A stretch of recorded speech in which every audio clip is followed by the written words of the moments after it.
A paz do Senhor Jesus, meu irmão, minha irmã, sejam todos muito bem-vindos a mais um estudo da nossa lição bíblica. Eu sou o pastor Samuel e hoje nós estamos iniciando uma nova série de lições. A nossa nova lição bíblica, que é essa daqui, que está aqui na minha mão, olha só, Um Só Povo, nós vamos estudar sobre a unidade cristã. E antes de eu anunciar o nosso convidado de hoje para os comentários dessa lição, eu gostaria de pedir para você compartilhar esse link para o máximo de pessoas que você conseguir aí dos seus contatos. Você pode compartilhar pelo seu WhatsApp, você pode compartilhar pelo seu Instagram, você pode compartilhar pelo Facebook. Quanto mais pessoas você compartilhar, mais pessoas acessarão e terão aí esse estudo da palavra de Deus para edificar também essas vidas. Eu queria te dizer uma coisa, que é o seguinte: às vezes a gente perde um pouco essa percepção de que às vezes um compartilhamento de um estudo como esse, de uma pregação, a gente pode estar fazendo um extraordinário trabalho missionário. Por quê? Porque aquilo que é lançado, ele é levado pelo Espírito de Deus. A gente não tem noção de onde vai parar, mas o Espírito Santo de Deus é que faz com que a palavra de Deus lançada não volte vazia, mas encontre lugar, encontre coração. Então, seja esse missionário e ajude a gente nesse momento compartilhando esse vídeo. E outra coisa que eu queria te dizer, não esqueça também de se inscrever no canal do Portal IAP. Nós estamos chegando aí aos 10 mil inscritos. E olha só, tá faltando pouquinho ali para a gente chegar aos 10 mil, que é nosso alvo, né, para esse primeiro momento. Então eu conto aí com a sua ajuda, a sua participação, enviando isso para os seus contatos, os seus amigos e também convidando eles a se inscreverem, né, no nosso canal do Portal IAP. Amém? Bom, hoje nós vamos estudar a primeira lição dessa nova série. Essa primeira lição vai tratar de um assunto muito interessante, que é Unidos pela Cruz. É o tema da nossa primeira lição. E aqui com a gente hoje, como convidado para comentar essa primeira lição, está nada mais, nada menos, né, nos dando a honra, né, de estar aqui conosco, o pastor Adelmilson, né, que, entre outras tantas coisas, é presidente da nossa IAP. Né? Pastor Adelmilson, seja muito bem-vindo, é um privilégio mesmo, uma alegria ter você aqui com a gente.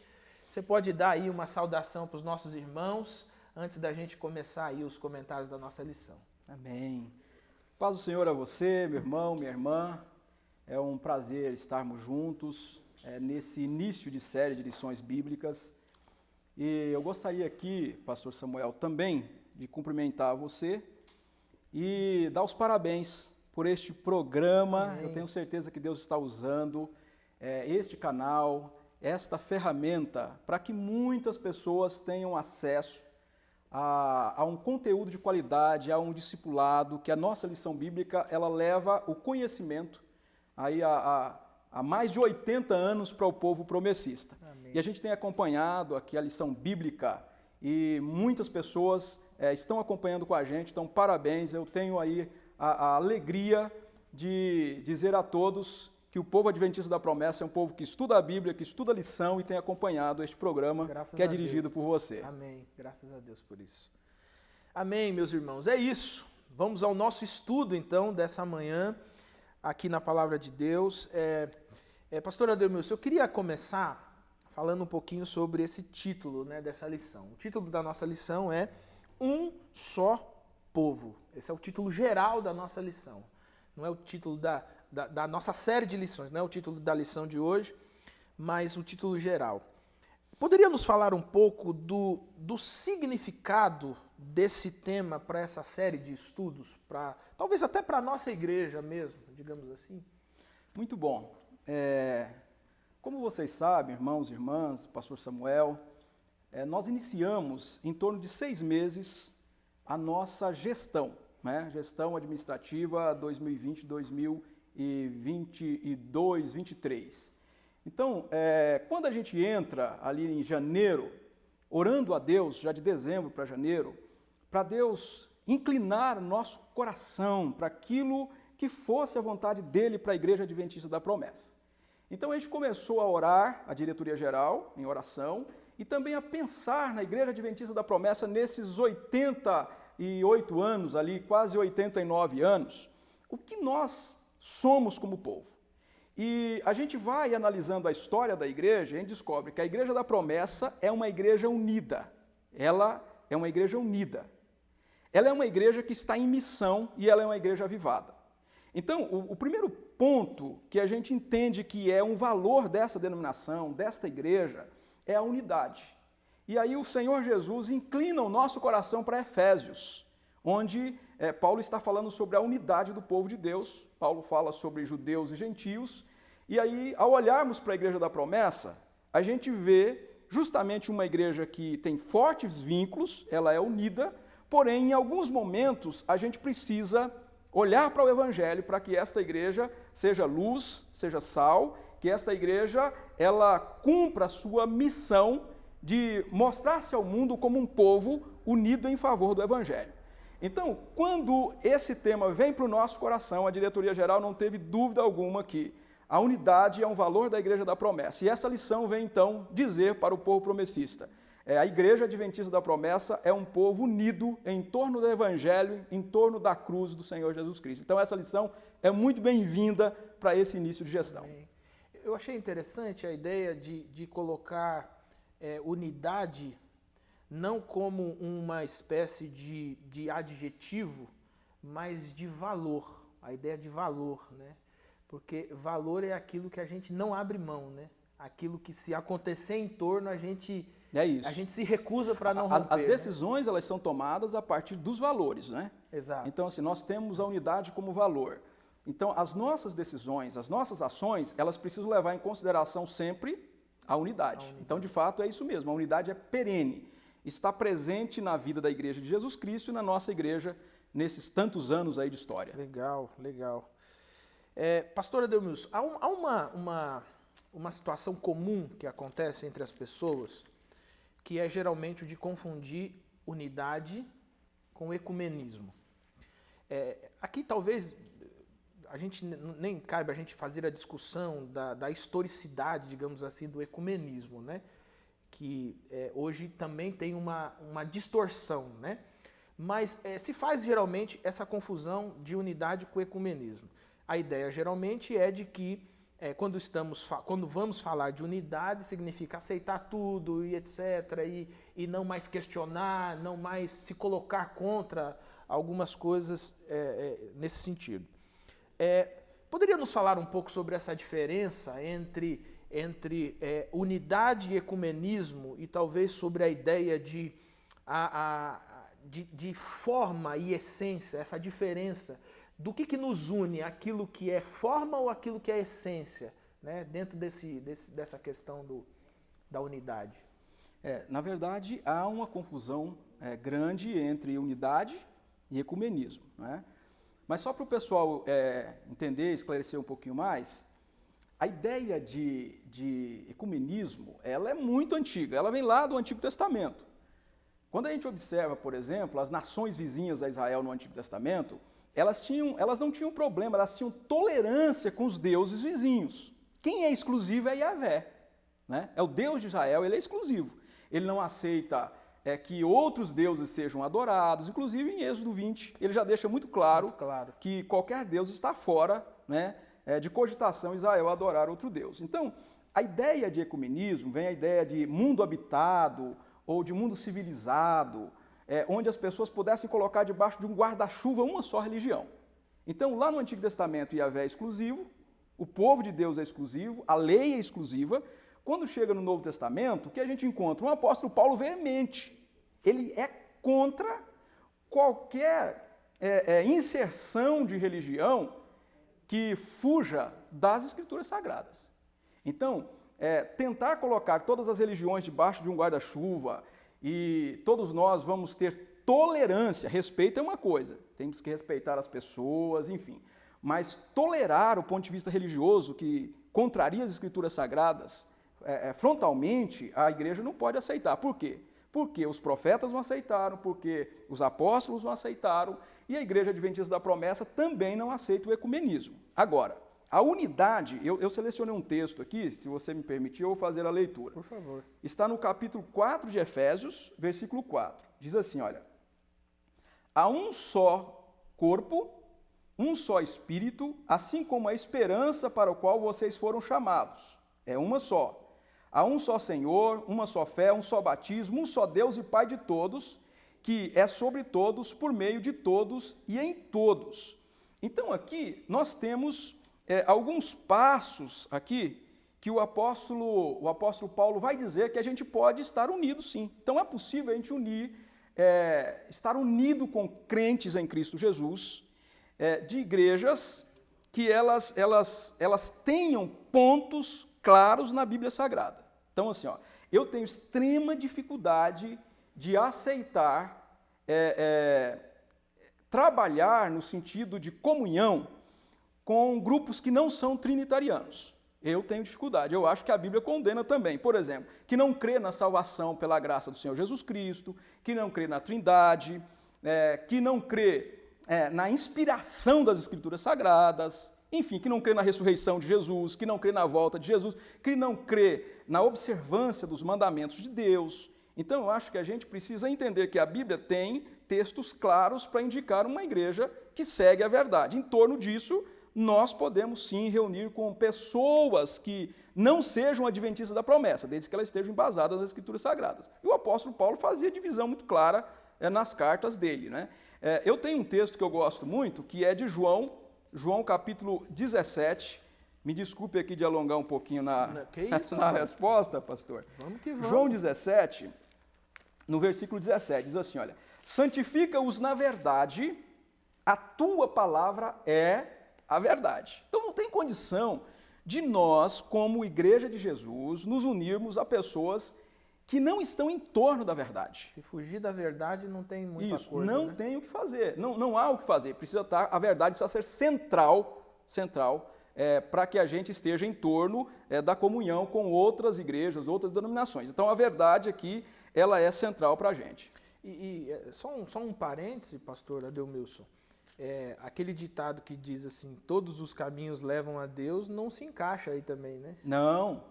Olha, é engraçado, viu? É engraçado. Eu tive um professor, quando fazia teologia, um professor reformado, e ele me contou uma história uma vez que, interessante, ele diz assim, o seminário pediu para ele representar o seminário no encontro ecumênico, ou seja, todas as religiões, independente da origem, né, da matriz, enfim. Ele foi ao encontro no Rio de Janeiro e tinha igrejas pentecostais, tinha igreja do tinha religiões do baixo espiritismo, tinha igrejas reformadas, enfim, as igrejas. E ele contou uma história interessante. Ele disse, olha, o povo pentecostal, ele me contou, Adelmilson, o povo pentecostal começou a cantar um louvor daqueles assim, impactantes. E tinha o líder de um grupo lá do baixo espiritismo, que foi ouvindo aquele louvor, de repente foi ficando mal e daqui a pouco caiu e houve uma manifestação espiritual. E ele disse, foi um negócio tão difícil, por quê? Porque não sabia se repreendia aquela manifestação, se aceitava.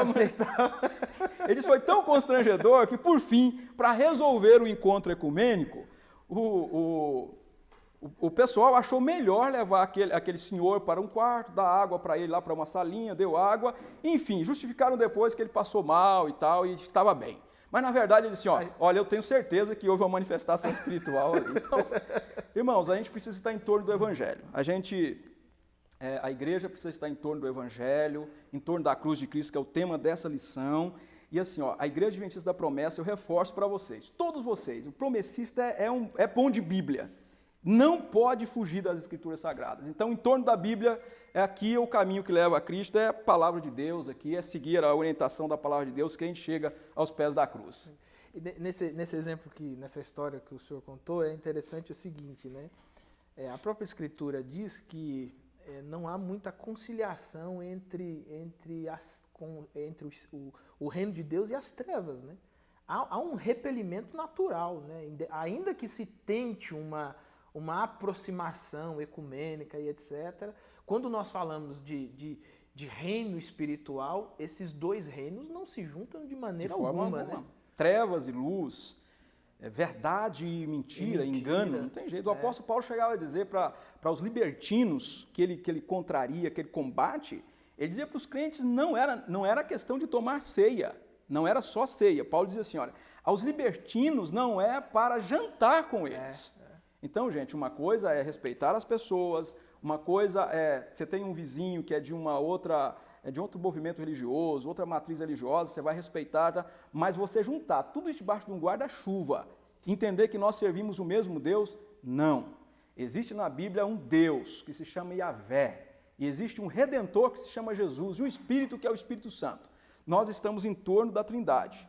Então, fugindo para outras manifestações, a Igreja Adventista da Promessa não pode, é imperativo mesmo, viu, Samuel? Ela não pode caminhar nessa direção. Nós caminhamos em torno da Bíblia. Então, qual é o caminho que leva a Cristo? Os caminhos que estão nas Escrituras Sagradas. Legal.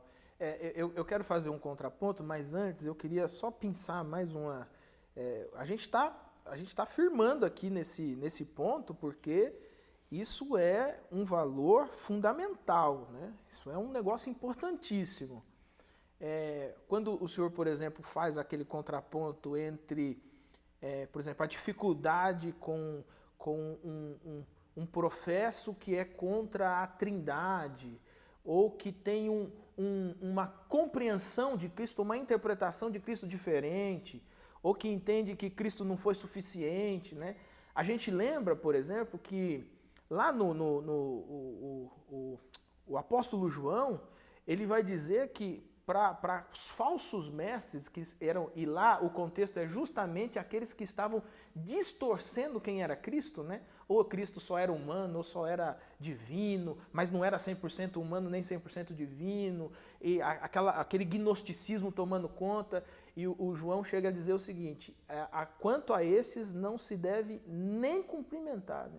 Olha aí.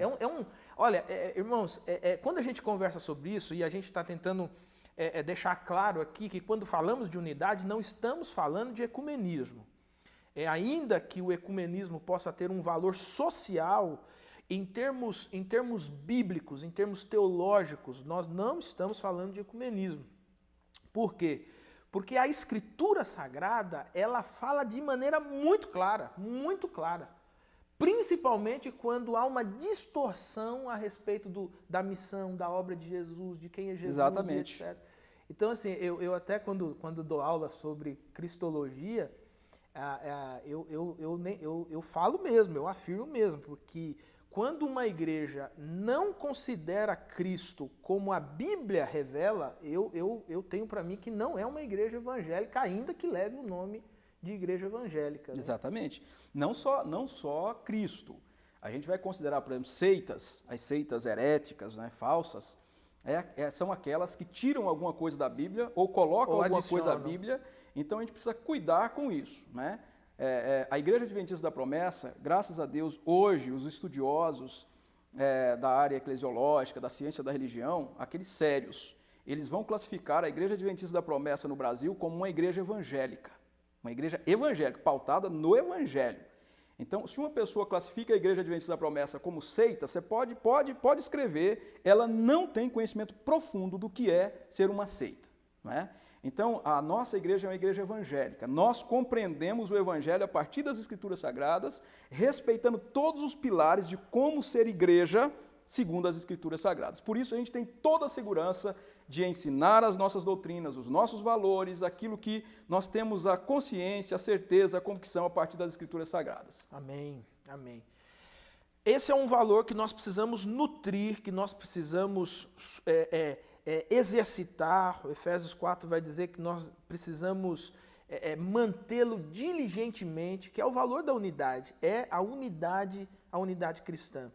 E não é fácil manter a unidade, né? E por isso que essa lição que vai falar sobre o meio pelo qual nós somos unidos, ela vai tentar nos ajudar a compreender que essa dificuldade ela é rompida através de um sacrifício, de algo que aconteceu de maneira espiritual. Porque a pergunta que fica para nós é como manter a unidade se há tantas diferenças? estilos de culto, estilos de música, estilos de pregação. Um pregador fala mais pentecostal, o outro é um pouquinho mais calminho. Essas diferenças todas, nós vamos observar que elas são secundárias, né? Pastor Adelmilson, a gente está olhando aqui para essa lição que está baseada no capítulo 2 de Efésios, né? Certo. E ele vai dizer que nós estávamos longe, né? Ele vai fazer aquele contraponto entre judeus e gentios, e nós estávamos longe, distanciados de Deus, distanciados entre nós mesmos, né? E aí Deus vem ao nosso encontro para nos reaproximar dele, e então ele vai fazer uma ponte, né? Poderia nos falar um pouco sobre essa condição em que nós estávamos no pecado, distantes de Deus? Certo.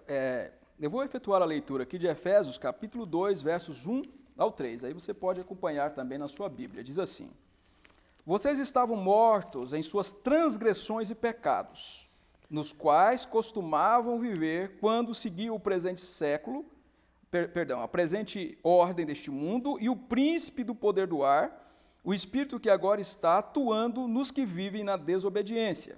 Anteriormente, todos nós também vivíamos entre eles, satisfazendo as vontades da nossa carne, seguindo os seus desejos e pensamentos. Como os outros, éramos, por natureza, merecedores da ira. Quando a gente olha aqui, qual é o nosso estado? E aqui eu coloco o estado de judeus, gentios. Qual é o estado do homem no Éden, quando o homem peca no Éden? O estado de morte espiritual. Nós éramos mortos espiritualmente. Então, conquanto Deus escolha, por graça e misericórdia, uma nação, um povo, para que dali, dos seus remanescentes, o Messias nascesse, judeus e gentios, a humanidade inteira estava debaixo da condenação de Deus. Então, é o sacrifício do Senhor Jesus Cristo que põe fim, né, a essa morte espiritual. Então, o que nos une é a cruz de Jesus. É a cruz. Vai unir o mundo, vai unir o cosmos, o universo é unido em torno da cruz, mas a igreja também é unida em torno da cruz. Então, gentios e judeus, todos debaixo da cruz, eles vão receber o perdão de seus pecados. E aqui tem uma passagem que eu gostaria de efetuar a leitura, que é Romanos 8, verso 1 e 2. Romanos 8, verso 1 e 2, uma leitura que nos dá uma ideia do que acontece após o evento, a cruz do Calvário. Portanto, agora já não há condenação para os que estão em Cristo Jesus. Porque por meio de Cristo Jesus, a lei do Espírito de vida me libertou da lei do pecado e da morte. Então, a cruz é essencial para libertar o homem do seu estado de morte espiritual. Ainda Romanos capítulo 5, verso 1 e 2. Tendo sido, pois, justificados pela fé, temos paz com Deus por meio do nosso Senhor Jesus Cristo, por meio de quem obtivemos acesso à fé, a esta graça, na qual agora estamos firmes e nos gloriamos. Mais uma vez, Paulo vai trazer a cruz como central nesse texto. E ainda Efésios capítulo 2, no verso 19, vai dizer assim: Portanto, vocês já não são estrangeiros nem forasteiros, mas concidadãos dos santos e membros da família de Deus. Meus irmãos e irmãs, você que está nos acompanhando, a cruz de Cristo é suficiente e é capaz para unir todas as pessoas, grupos como judeus e gentios que eram irreconciliáveis, são reconciliados na cruz de nosso Senhor. E outra coisa, podemos também ter reconciliação, podemos também ter tolerância da igreja, dos crentes, das gerações, das pessoas que convivem dentro da própria igreja adventista da promessa. Olha, se nós tivemos judeus e gentios que passaram ali, talvez, quase 800 anos em briga consecutiva entre judeus mistos e judeus de puro sangue, os gentios têm uma briga histórica talvez ali desde o início da formação do povo, né? E Jesus disse que na cruz, Paulo vai dizer que na cruz é possível unir esses povos. Jesus pode e está unindo o povo promessista em torno da cruz. Então, quando a gente usa essa expressão, somos unidos pela cruz, essa expressão tem um poder extraordinário para nós. A expressão em si, somos unidos pela cruz. Sim, o poder que nós temos é um poder libertador. Poder libertador. Por quê? Se a cruz não é o centro, não há referência, gente. Eu vou conseguir entender o irmão a partir do quê? A partir da cruz. Tem um escritor americano que trabalha com igreja orgânica, muita coisa dele eu não aprovo, mas essa expressão dele, ele diz que a gente precisa ver a construção da igreja de Gênesis a Apocalipse. Em todo lugar você vê como se fosse pegadas no Antigo Testamento, pegadas no Novo Testamento, acerca da igreja. E ele vai dizer que se na cruz, Paulo vai dizer que não há judeu nem grego, nem macho nem fêmea. Ele vai dizer assim, bom, se na cruz não tem judeu e nem gentio, Paulo vai usar uma expressão de gentio, quem tem na cruz então? Se na cruz não tem judeu, que era o povo escolhido, se não tem gentio, que é o povo comum, o povo disperso, perdido, quem nós temos na cruz? Aí esse autor vai dizer o seguinte, na cruz nós temos uma nova etnia, nós temos um novo grupo que nasce da cruz. Quem? São aqueles redimidos pelo sangue do Senhor Jesus. Glória a Deus. Um novo povo, pastor Samuel, nasce da cruz. Glória a Deus. Então, pensando assim, pastor Adelmilson, é interessante fazer esse contraponto.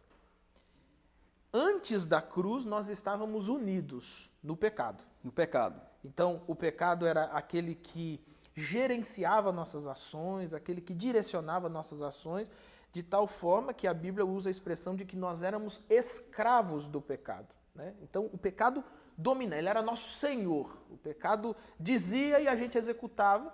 E não se engane, você não fazia isso triste, nem chateado, você fazia isso muito feliz, muito animado, considerando, inclusive, que estava realizando algo extraordinário para a sua vida. Aí vem a cruz, que aparece aqui no meio, a cruz de Jesus, para cá dominado pelo pecado, a cruz de Jesus. Quando nós somos levados à cruz de Jesus e esse sangue de Jesus é derramado para nós, derramado sobre nós passamos para o lado de cá. Nesse lado de cá, agora nós também somos unidos, mas agora não mais pelo pecado, agora nós somos unidos pelo sacrifício e pela ação extraordinária de Jesus Cristo. Isso, e Efésios 2, Paulo vai dizer que nós éramos filhos de quem? No pecado, a gente era filho da ira. Todos nós, Paulo diz que todos nós, eu fui filho da ira. Em outro lugar, ele vai chamar de filho do diabo. Então nós éramos filhos de quem? Fora da cruz. Nós éramos filhos das trevas, nós éramos merecedores da ira, nós éramos distantes de Deus. Agora, todos éramos assim. Quando a gente vai para a cruz de Cristo e nós somos alcançados, que na verdade não é, a gente fala que a gente aceita Jesus, na verdade, né? É Jesus quem nos aceita. Sim. Jesus quem nos aceita. A cruz nos atrai, né? O pastor John Stott, ele vai usar um poema de um escritor inglês, onde ele escreve muitos anos atrás, ele escreve que Deus é um cão de caça que está atrás da presa. E ele escandalizou, porque o pessoal na época, muitos anos atrás, o pessoal ainda muito conservador, e aí John Stott pega esse poema depois e usa justamente Apocalipse 3:20, né? Eu estou à porta e bato, e vai usar também uma referência lá do Salmo 23, quando fala, bondade e misericórdia me seguem. A palavrinha traduzida ali por me segue é me caçam. Bondade e misericórdia me caçam. Aí John Stott vai dizer o seguinte, na verdade nós sempre fomos caçados por Deus. Até que nós chegamos num momento, em um canto da nossa história, que não tem saída. Então a gente se rende como aquele animal que é caçado, se rende por não ter mais forças. Nós nos rendemos em um canto da história, quando a gente levanta a mão e diz, Deus, eu não consigo mais caminhar, ele vem e fala, então vem aqui, eu vou te carregar no braço, né? Está lá em Deuteronômio 1:31. Como um pai carrega o filho no colo, eu carrego Israel no colo, né? Então, é ele que nos atrai, a cruz nos atrai. É interessante essa ideia do cão caçando, né? E fazer um contraponto com o texto de Atos, capítulo 9, né? Sim, sim. A palavra que aparece lá é de um animal, né? De um animal irado, né? De um animal que está em busca da sua presa, mas esse animal é Paulo, né? Paulo está com fúria. Mas na mesma condição em que Paulo está atrás ali dos cristãos e tal, havia um Deus que estava em busca de Paulo, né? Isso. E Paulo se choca, né? O Paulo que está buscando cristãos para matar, para prender, se choca com um Deus que já estava atrás dele há muito tempo, Isso. né? E, engraçado, muito bem a lembrança ali de Atos 9, é que aparece a ideia da ponta do aguilhão ali. Aguilhão, exato. Então você tem Paulo, que é esse animal bravo, inclusive ira vem a ideia de animal bravo, né? A ideia de ira no Antigo Testamento é de animal que está esbravejando, né? Narina, né? Alguns usam a imagem do touro, né? O touro bravo, isso, bravo, exatamente. Esfregando o chão, isso, né? Essa é a ideia. Aí nós temos então Deus caçando, e ele vai dizer que a ponta do aguilhão, que Paulo estava como aquele animal que não aceitava ser tocado com aquela ponta. Aquele animal bravo não conseguia entender, né? Então, até que Paulo entende, né? Quem é, Senhor? Eu sou aquele que você persegue. Então, naquele momento, ele se rende a Cristo. Então, é ele que vai atrás de nós. A salvação, começo, meio e fim, é Deus que está por trás dela, executando. Nós vamos participar, sim, no processo de santificação. A gente participa da salvação. Porém, a salvação é uma obra que nasce em Deus e termina em Deus.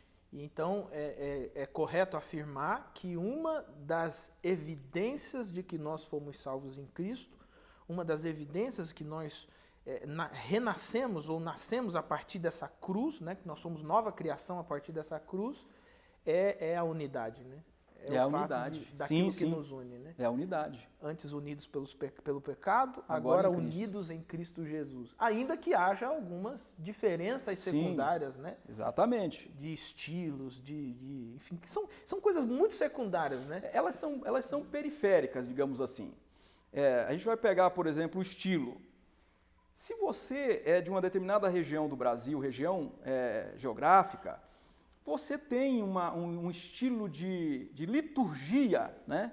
De liturgia diferente. Agora, a liturgia, se ela não compromete aquilo que é essencial, não há problema, se ela não compromete. Agora, pode ser que haja extravagância, exagero, aí você tem o pastor para conversar com o pessoal. Agora, o estilo, ele não pode ser essencial, o estilo. A questão de idade, pastor Samuel, nós temos um choque de gerações, por exemplo. Nós temos jovens, adolescentes e temos anciãos na nossa igreja. Às vezes eu penso que a impressão que eu tenho é que alguns não gostam, né? Os adolescentes não gostam, às vezes, do que o ancião faz, o ancião não gosta do que o adolescente faz. Não, gente. Na cruz do Senhor Jesus, nós podemos ter uma igreja unida na cruz de Cristo. Nós podemos ter uma igreja unida. Se você me permite, estender um pouquinho mais. Vontade. Desde que a gente saiu do Éden, né, desde o capítulo 3 lá de Gênesis, quando a gente tem uma confusão, o pecado entrou em nós, causou uma confusão, uma desordem na nossa mente, nós somos aquele menino perdido da parábola, aquele menino perdido que saiu em busca de um referencial. E ele foi para longe. Quando eu olho essa parábola de Jesus, eu vejo o Ademilson caminhando, a humanidade caminhando para distante de Jesus.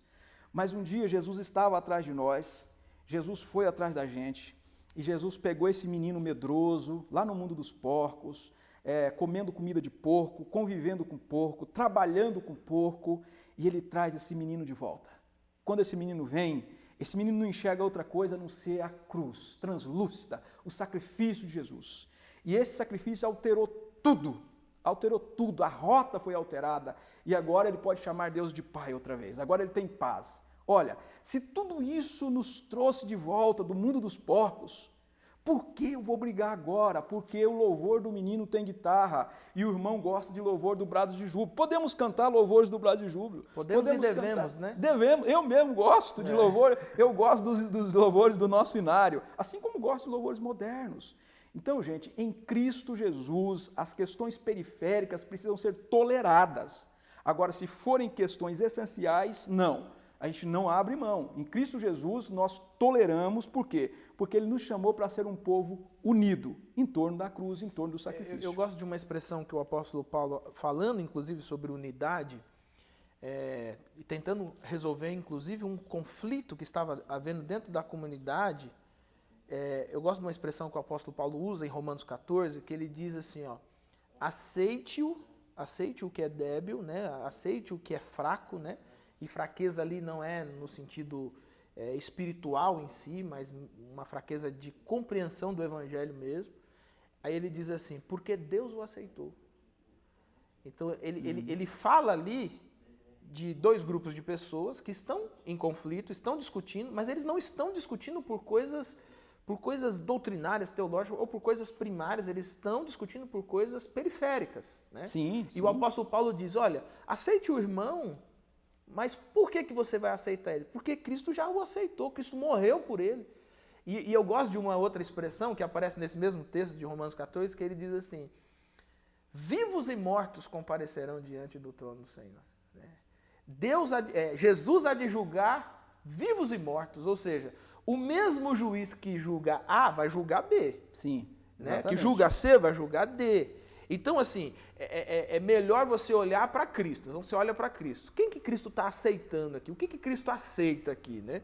Então, se Cristo aceitou, quem sou eu para não aceitar? Já que foi Ele que morreu, né, para essa aceitação, né? Então, eu gosto dessa expressão, porque ela, de fato, coloca essas coisas que são periféricas nos lugares periféricos, que é onde essas coisas deveriam estar, e nunca trazer essas coisas para os lugares das coisas primárias, centrais, das coisas centrais, essenciais da igreja, é isso aí. Né? A ponto da gente considerar que a gente confundir, né, um estilo com o próprio evangelho. Né? Isso. Tem umas questões que assim, eu penso que a gente precisa pontuar. Existe exagero na eclesiologia brasileira. Inclusive na promessa, em alguns momentos, tem exagero na maneira como a gente compreende a igreja. A igreja está, na Bíblia, ela é uma coisa, e nós precisamos seguir as Escrituras Sagradas. Existe também exagero, por exemplo, no louvor. Às vezes tem um exagero, sim, no louvor.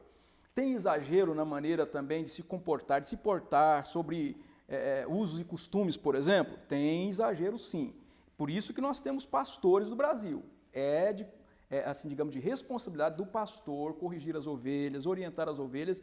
Nós não estamos falando que na unidade você pode fazer qualquer coisa. Exatamente. Não.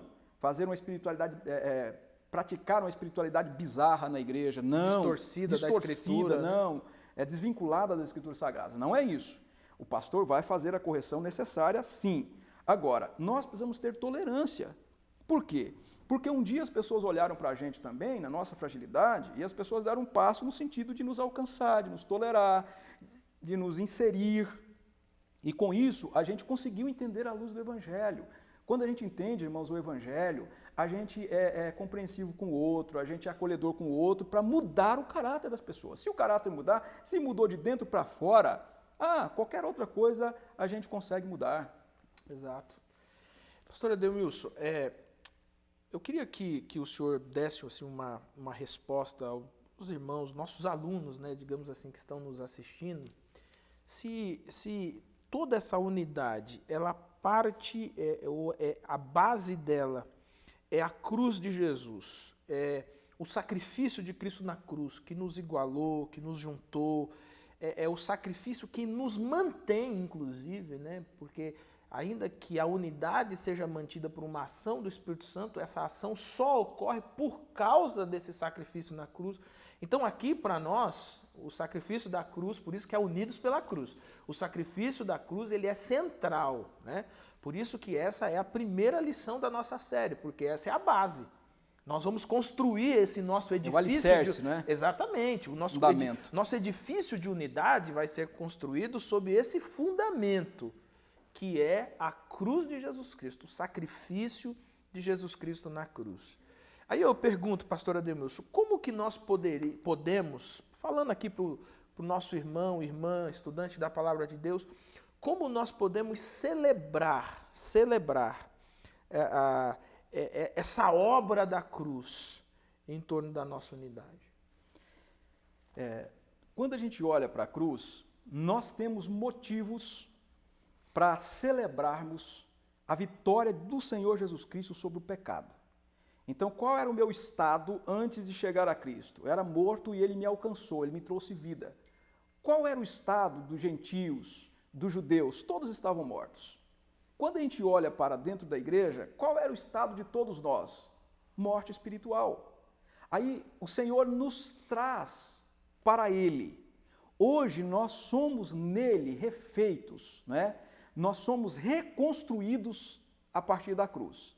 Nós precisamos celebrar a unidade da igreja.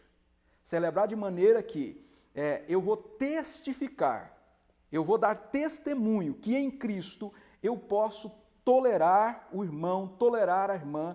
Em Cristo, quem está perdido pode ser encontrado. Em Cristo, quem está distante pode chegar perto. Em Cristo, eu consigo compreender melhor, inclusive, a minha própria família, as pessoas que convivem comigo. Hoje, nós somos resultado da cruz. Por isso, nós devemos celebrar o que Cristo fez naquela cruz.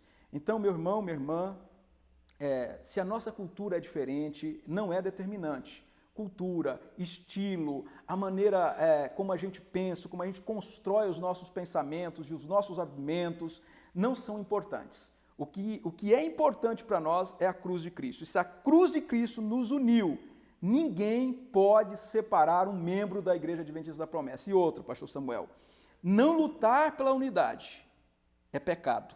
Não lutar pela unidade é pecado. A Bíblia vai condenar a divisão na Igreja de Jesus Cristo. Amém. Bom, eu particularmente acho assim uma das coisas mais centrais, mais assim, eu até poderia usar o termo emocionante, mas mais impactante seria uma expressão melhor, que é essa obra de Cristo na cruz. É um negócio que você não consegue encontrar uma justificativa nisso. Quando você olha para você, quando você olha para a sua vida, para aquilo que você é, para aquilo que você faz, e esse Deus vem ao seu encontro, esse Deus vem em sua busca. Às vezes a gente vê algumas pessoas orgulhosas, daquilo que elas creem, daquilo que elas seguem, daquilo que elas se tornaram, quando na verdade esse orgulho deveria ser todo depositado na celebração de Cristo, porque quando Cristo te encontrou, você não era metade do que é hoje. Não, pelo contrário, era tudo invertido. Éramos perdidos. É assim o estado de todo mundo. Nós éramos um menino perdido. Quem não era o menino perdido da parábola dos dois filhos, era o outro perdido dentro de casa. Era o que não se achava perdido. Exatamente. O que se sentia importante demais. E ele é condenado. Todas as parábolas que Jesus conta, ele vai indicar que a arrogância não é tolerada por ele. Arrogância espiritual, arrogância intelectual, arrogância financeira. Nós precisamos chegar, Samuel e irmãos, diante de Jesus, como aquele mendigo que na estrada pede um pedaço de pão. Senhor, me dê alimentação, me dê um pedaço de pão. É esse mendigo que nós chegamos diante dele, porque ele fez tudo por nós. Nós estávamos mortos e revivemos. Estávamos perdidos e fomos achados. Entre para a celebração do seu Senhor. Então eu preciso entender que em Cristo, só em Cristo eu tenho esse significado. Fora dele, eu continuo arrogante no mundo do pecado. Essa citação de Lucas 15, ela é interessante porque Jesus fala assim, a festa no céu, quando um pecador se arrepende, do que 99 justos que não precisam de arrependimento. É quase um consenso entre os comentaristas que esse texto poderia ser tranquilamente traduzido por uma ironia que Jesus está dizendo. Então ele está dizendo, a festa no céu quando um pecador se arrepende, do que com 99 justos que pensam, que imaginam que não precisam de arrependimento. Exatamente. E aí Jesus vai condenar aquelas práticas que a gente encontra ali nos evangelhos dos fariseus. Eu gosto muito do início de Marcos, diz que Jesus entra numa sinagoga em Marcos, e na sinagoga tem um cidadão que manifesta um espírito mau Sim. nele. Se eu não me engano, é o capítulo 2 mesmo. Bem no começo. Então, ele vai dizer, uma sinagoga precisava ter em torno de 10 justos, 10 homens santos, não eram mulheres santas, 10 homens santos. Você imagina que aquilo ali era um santo que estava anos ali, porque precisava ter 10. Ele estava lá, então ele era um dos santos, um dos justos. E aí quando Jesus começa a falar, diz que o espírito mau se manifesta nele, maligno. Então, muitas vezes Jesus condena o pessoal que tinha autossuficiência, né? Eu sou santo, né, por mim mesmo, né? Não, nós somos alguma coisa porque um dia ele nos alcançou. Amém. Glória a Deus por isso. Glória a Deus. É o momento de celebrar a Deus por celebrar isso, a Deus, né? A tão grande salvação. Eu tive um professor que ele dizia assim, ele falava assim, Jesus me chamou, Jesus me buscou. Aí ele dizia assim, e eu tenho a impressão de que eu era tão ruim, tão ruim, tão ruim, que se Jesus me deixasse solto no mundo, eu teria feito um estrago muito maior do que o que a gente vê por aí. Eu achei interessante quando ele fez essa analogia, porque me fez refletir mesmo, né? Porque, por exemplo, no meu caso, que quando nasci meus pais já eram cristãos, meus pais já eram da Igreja Adventista da Promessa, chega um momento da nossa vida que a gente tem uma ideia que nós somos diferenciados desse mundo. E às vezes algumas pessoas dizem assim, bom foi você, que já nasceu na igreja, né? Você não passou por isso que eu passei, né? E aí quando esse meu professor, ele usou essa analogia, fez essa analogia, na hora eu lembrei disso, eu falei, cara, o que eu estou pensando de mim mesmo? Era você, né? Exatamente. Aquele professor. Exatamente. E quando a gente olha, todos os apóstolos ali, todos eles falaram acerca do estado de pecado dos seres humanos. Todos eles. Os grandes reformadores falaram do seu estado de pecado. Por isso que eu falo sempre desses hinos de 200 anos, hinos de justificação pela fé, faz-me forte em confessar os meus pecados, né? Então, quando você olha esses hinos, aqueles homens entendiam que o ser humano é nada, é pó, é vento passageiro, é planta que é cortada de manhã, à tarde está seca, que se há alguém que merece toda a honra e toda a glória na nossa história, não é a gente, é Cristo Jesus. Então, vamos levar a Ele o nosso louvor, a nossa adoração, acreditar a Ele, porque é nele que nós fomos feitos novas criaturas. Glória a Deus por isso. Amém. Pastor Adelmeus, última pergunta para a gente encerrar. Eu sei que está muito bom o nosso estudo de hoje, mas tem hora para começar e tem hora para terminar. Verdade, né? É verdade. Como manter a unidade da igreja? Eu penso que é em torno da cruz. A gente não pode fugir da cruz de Cristo. É uma busca humilde, né? Submissa a Cristo Jesus, e não pensar que nós somos melhores ou maiores do que o irmão, do que a irmã. Quando eu olho assim para a Igreja Adventista da Promessa, pastor Samuel, irmãos, eu gosto do texto de Êxodo capítulo 17, especialmente o versículo 12. Esse texto vai dizer que havia uma guerra muito difícil e o povo de Israel estava perdendo a guerra. Então Moisés sobe o monte, Arão e Hur estão ali dando apoio a ele, e de repente Josué está no vale lutando, e aí eles percebem que Moisés com as mãos levantadas é vitória certa. Moisés, quando as mãos se cansavam, ele baixava os braços, ele perdia no vale. Então diz que eles colocaram pedras e ele segurava os braços de Moisés levantado, meio que no automático ali, e eles percebiam que a guerra era vencida no vale. Bom, eu gosto dessa analogia, não é uma analogia minha, mas eu aprendi com um professor, que nós contamos com os braços de Moisés levantados e com a espada na mão de Josué. Ou seja, nós precisamos de jovens, adolescentes, crianças, pessoas de meia idade, nós precisamos de mulheres, nós precisamos de negros, de brancos, nós precisamos de asiáticos. Imaginemos que todos estão no vale lutando. Mas quando que a gente vai ganhar essa guerra em torno da unidade? Quando que nós vamos ganhar essa guerra contra Satanás, contra o inimigo da igreja, o inimigo das nossas almas? quando as mãos de irmãos experientes e irmãs experientes, homens com os joelhos calejados, mulheres com os joelhos calejados, quando estiverem orando em favor dessa unidade. Então eu vejo os irmãos mais experientes, irmãos na terceira idade, irmãos orando, e os jovens batalhando. Nós vamos vencer essa guerra contando com os irmãos mais velhos, mais experientes, com os jovens. Assim é a Igreja Adventista da Promessa. Nós vencemos porque tem gente que ora por essa igreja. Nós vencemos porque tem gente que está lutando e defendendo esta palavra. Por isso que eu creio que o Evangelho é vitorioso, a Igreja de Cristo é vitoriosa e a nossa igreja, a Igreja Adventista da Promessa, é vitoriosa em Cristo Jesus. Amém, glória a Deus. Estamos chegando ao final do nosso estudo. Olha só, você que é mais experiente, digamos assim, você pode contribuir para que pastores mais novos, jovens, adolescentes, amem mais o Evangelho, amem mais a Deus. Nessa analogia que o pastor Ademilson usou, eu estava aqui pensando, né? Como que uma geração pode ajudar a outra a amar mais a Deus, né?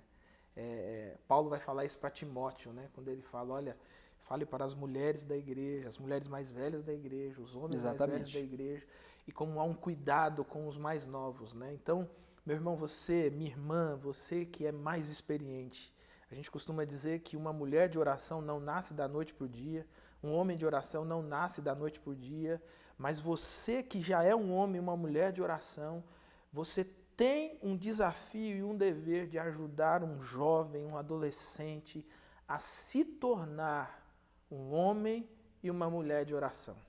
Nenhum de nós vai ficar aqui para ser sementeira.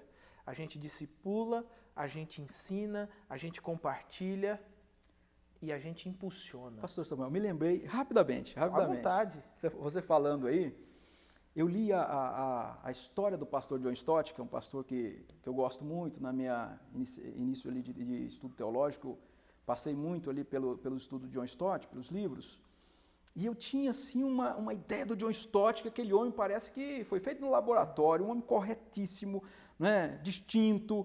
E aí ele conta que quando ele era criança, na primeira igreja que os pais congregaram com ele, em torno ali em volta de Londres, na Inglaterra, ele diz que fazia papelzinho e ficava na galeria da igreja jogando no cabelo arrumado das madames que entravam. Pá! E aí cruzava o braço. E aí, mais tarde, ele vai ser o famoso John Stott naquela mesma igreja. Ele diz, se alguém imaginasse que eu era daquele jeito, poderia me dar uma chance para ser pastor? Quem sabe todos nós, lá na juventude, na adolescência, a gente já fez coisas ali que é coisa da juventude, da adolescência. Se não tiver alguém que tolere, que nos ajude, a gente não chegaria onde a gente está hoje. Verdade, então, assim, ajude um jovem, como o pastor está falando, um adolescente, uma criança. Quem sabe a gente está ajudando um futuro John Stott. Amém, glória a Deus. E a respeito do jovem, eu diria também o seguinte, para os jovens, né? A gente falou para os mais maduros, experientes, mas para os jovens. Mais humildade no coração. A gente não sabe tudo ainda, a gente não tem todo o conhecimento, a gente pode ser ajudado e muito. Basta a gente inclinar o nosso coração a isso, né? A unidade está acima de tudo, porque foi Jesus quem concretizou essa unidade na cruz. Então vale a pena, vale a pena. Eu garanto para você que uma das coisas mais extraordinárias que tem, quando eu comecei meu ministério, por exemplo, há 8 anos atrás, uma das coisas mais extraordinárias que tinha era ouvir a história dos irmãos mais velhos, mais experientes da igreja. E de vez em quando eu chegava e tinha um ancião, assim, amigo meu até hoje, ele batia assim no meu ombro assim, e falava assim, pastor, o senhor já orou? E aí eu me lembrava, né? Porque eu era um pastor em início de ministério, eu queria fazer, eu tinha projeto, eu tinha sermão elaborado e tal, mas geralmente a vida de oração, se a gente não tiver alguém mais velho para ensinar a gente escorrega. É verdade. Né? E eu agradeço muito a esses irmãos aí que eu conheci, que me contaram muitas histórias e me ajudaram a me tornar um pouquinho de homem melhor, né? Crescendo a cada dia. Mas eu tenho certeza de que se não fossem eles no meu caminho, eu era uma espécie de trem desgovernado, arrebentando tudo que via pela frente, né? A juventude tem dessas coisas. Todos nós tivemos esses mentores que nos ajudaram, então vale a pena mesmo a gente ouvir os mais velhos também. Filho aprende a ser gente com o pai, né? Criança vai aprendendo a vida com o pai, assim como irmãos mais novos aprendem com os mais velhos. É o conselho do apóstolo Paulo a Timóteo, né? É isso aí, sejamos humildes e a gente vai crescer juntos em favor da unidade da igreja. Jesus. Pastor Adelmilson, privilégio mais uma vez, a gratidão aí por sua Amém. abrir um espacinho na agenda para estar aqui com a gente. Meu irmão, minha irmã, que Jesus abençoe grandemente sua vida. Eu gostaria que o pastor Adelmilson despedisse a gente orando nesse momento. Amém. Vamos orar. Pai de amor, nós falamos acerca da unidade que há no sacrifício da cruz. Obrigado, Senhor Deus, por ter enviado o seu Filho para morrer por nós. E na morte de Jesus Cristo, nosso Redentor, nós encontramos significado para a vida. Ali a nossa vida fez sentido. Hoje nós lutamos pela unidade da igreja porque é o nosso dever, é uma ordem do Senhor. Ajude a Igreja Adventista da Promessa a manter o vínculo da paz, da comunhão, da unidade. Que o seu Espírito Santo una essa igreja em todas as regiões do Brasil, em todos os países. Que esses vínculos fortíssimos que nós temos de acolhimento, de irmandade, de receber um ao outro, que sejam mantidos por Ti, Senhor, porque são muito bons. A nossa igreja é destacada por ser uma igreja acolhedora. Abençoe também aos jovens, aos adolescentes, às crianças, abençoe as mulheres, os homens, os anciãos, as anciãs. Que a nossa igreja seja unida em torno do Senhor, que os gostos, os estilos, as questões pessoais sejam colocados de lado, para nós focarmos naquilo que é essencial. E o essencial é o sacrifício que aconteceu, a morte do Senhor na cruz do Calvário. E eu tenho plena certeza, segurança, que o Senhor está fazendo desse povo um povo mais forte, um povo pronto para pregar e impactar essa geração, porque o mundo vai olhar para a gente e vai perceber que o Senhor nos enviou, nós somos unidos, nós somos um, assim como o Senhor é um com o Espírito e com o Senhor Jesus. Que a Igreja da Promessa seja unida em torno dessa unidade que há na cruz do Calvário. Eu oro confiante no nome de Jesus. Amém, amém. Amém, amém. Meu irmão, minha irmã, que Jesus abençoe a sua vida. Fique firme no Evangelho de Jesus e a gente se encontra aqui na próxima semana para estudar a segunda lição dessa nova série, o distintivo da unidade. Que Jesus te abençoe e até lá. Irmãos e irmãs, amigos e amigas, que a paz de Jesus esteja com vocês. Este é o momento missionário da Junta de Missões. Para isso nós vamos ler no Evangelho de Lucas, capítulo 8, versículo 35. E ocorreu que o povo saiu para ver o que tinha sucedido. Quando se aproximaram de Jesus, viram aquele homem de quem os demônios haviam saído, assentado aos pés de Jesus, vestido em perfeito juízo, e todos ficaram apavorados. Jesus e sua equipe estão em missão na região de Decápolis, fronteira da Galileia. Eles encontram o pobre homem gesareno absolutamente dominado por demônios. Seus movimentos, sua mente, fala, ações e ações estavam sob o controle de uma legião de demônios. A história é profunda, impactante, poderosa, libertadora.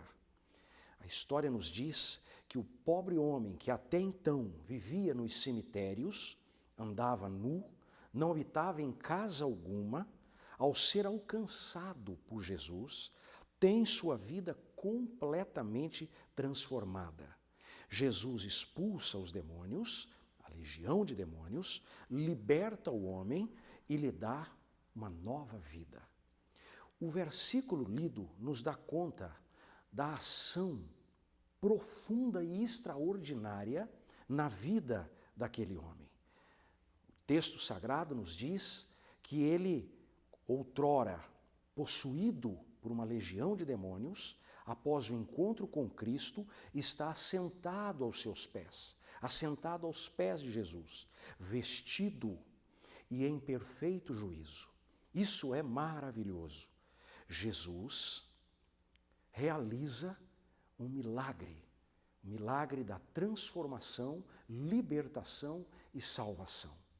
Jesus também o comissiona. separa-o e envia-o para falar das grandes obras que ele havia feito na vida deste homem. Eu quero lhe estimular pela palavra de Deus, em o nome de Jesus. Se você já faz parte da equipe de Cristo, já o serve, já reconheceu o Senhor como único e suficiente Salvador, participe ainda mais. Venha estar conosco de maneira ainda mais ativa, orando, contribuindo e participando na proclamação do glorioso Evangelho de Jesus. Se você ainda não reconheceu o Senhor Jesus como teu único e suficiente Salvador, o momento é este, que você o faça, porque nós cremos que a tua vida será transformada. Nossa oração, em nome de Jesus, é que tua vida, tua família, teus sonhos, propósitos, projetos, que o teu presente e o teu futuro estejam sempre nas mãos poderosas do nosso Senhor Jesus, o Deus libertador. Que seja assim, em nome de Cristo. Amém.